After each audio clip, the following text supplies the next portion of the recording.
तासले खुबी मुतुं चावले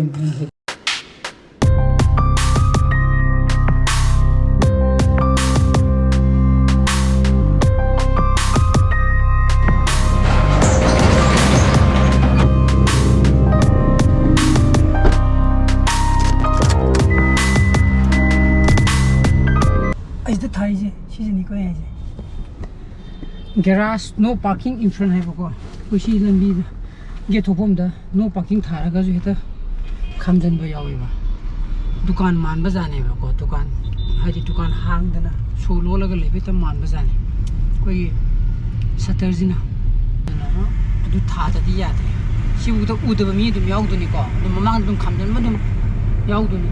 Good morning guys, welcome back to my channel.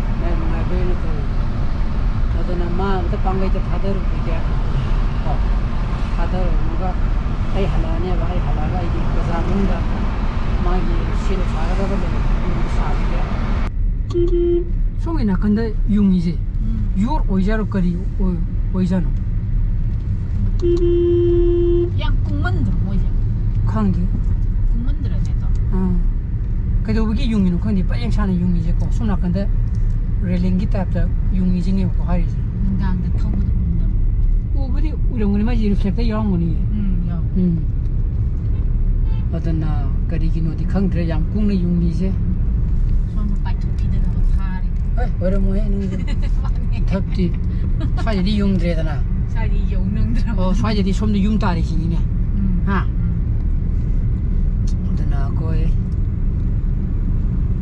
mai di pung trama khai de ni da training mo khak ni da we crash cross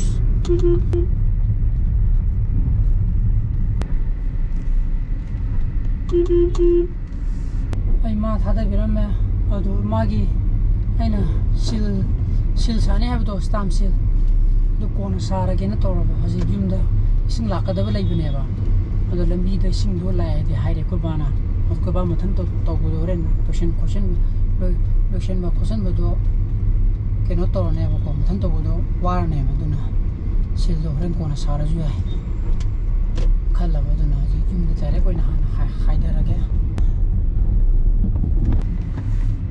se leire na singla me generator means apoi water pump to labuk ta ge sing ching na mudu toraga tawdu ne ko tawri jini ko chingi yatra bro kino khodi na sai test tor ma ne ko bai bani nganga ga kem to hu ta ne ko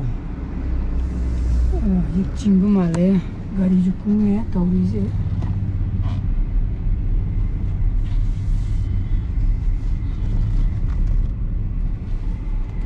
याद रहा बस प्रसादी सिंह जेंदे जों याद रखने तो क्या मनिंग हाली जिना सिंह यदि गांगे यदि नियम चुंगरे मखोन जे मखोन नियम चुंगरे कोची सोरंगनी मचिन जेंते जे याद रखने जो पहले के तो अब मंगे को याद तो माले फिर याद रहना तो जे तो ने को याद तो माले 저기 돌아가노 로 간다 ngamde ba khanga ba masa ma thang ngam gudi ngam ba je ta je sida 어떤 시대 그 다이브 털러디 알아 인진제 하자네 뭐 부컬라가 시험돼 야로 보고 일리에 풀어봐 낭이 어떤 데 비다 갖고 신기 타라간다 아이 섹션지마 또 원감들에 로체 어떤 로 돌아가네 일단 못 봐이다 너무 사게 거의 호들이 또 오지나 신기 타도 그러지 하이디 코사카르 피라가 하이디 찰랑그지 우파리 타비나 칼로르네 보도 무튼 트라이 토지네 토칸 야라타나 지 크르칭니 시 같은 요드나니 당카이 부당 차 하피라마디 야라고 마타 사보 거디 아다 마방간지 솔라 서비싱 무튼 토기디 야로 아우 차 사카게 시 픽티 탄디 탈로 그래 아고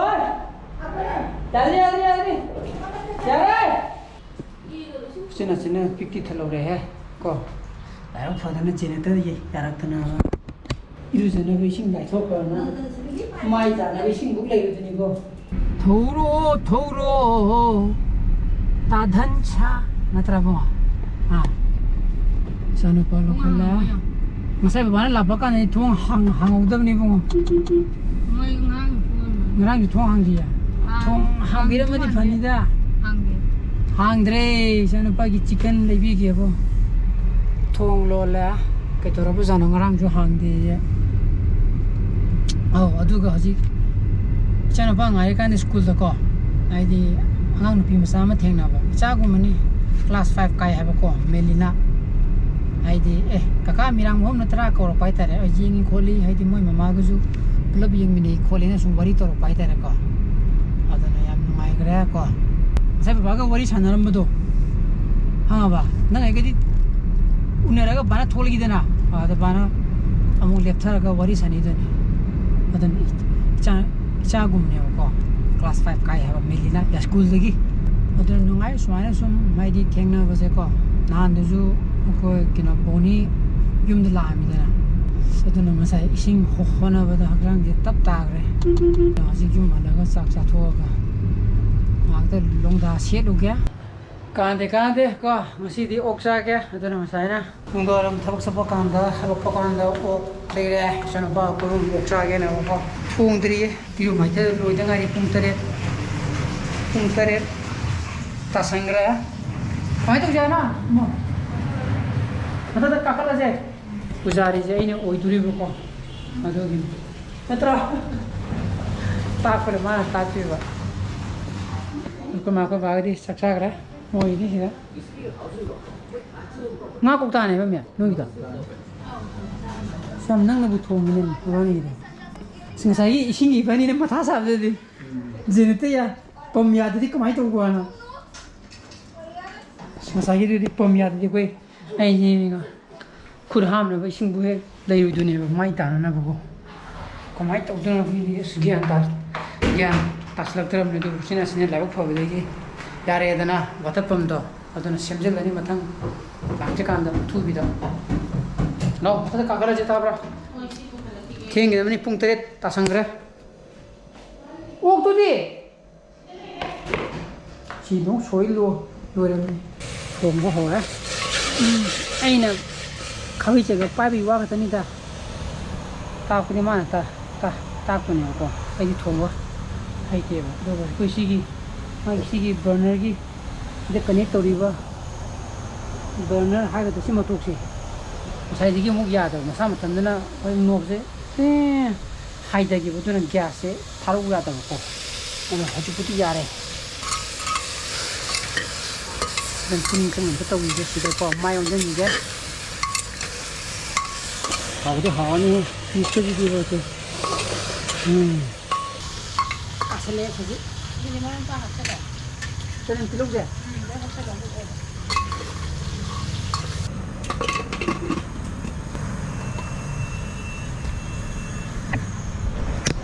Mahinu, jadi thong morok kalau ni mau thaksan gra. Ada na kamna bako. Kira kamnya ani humla. Ani aku maka kamagi yang je bako. Ada na ani kamal lagi pit. Itu kamu cek tahu lagi kok. Nanti tinggal piro, hayang ayo kita pergi. Nasi dere, tunggu lu kok.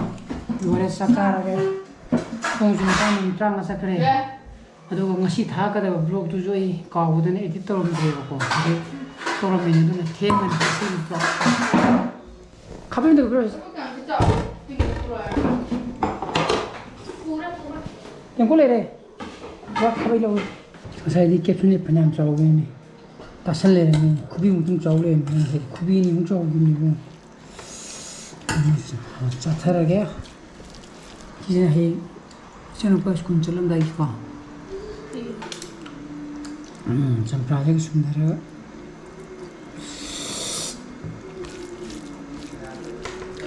Ya terbawa. Sumura.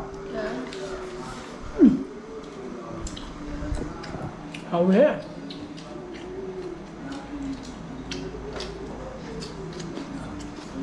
thum morok chap cha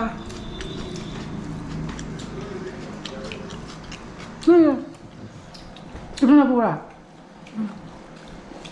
Nhà bà Abang ngomong tu tahu Abang Kami ni yang nak hurt Tangan Hau bà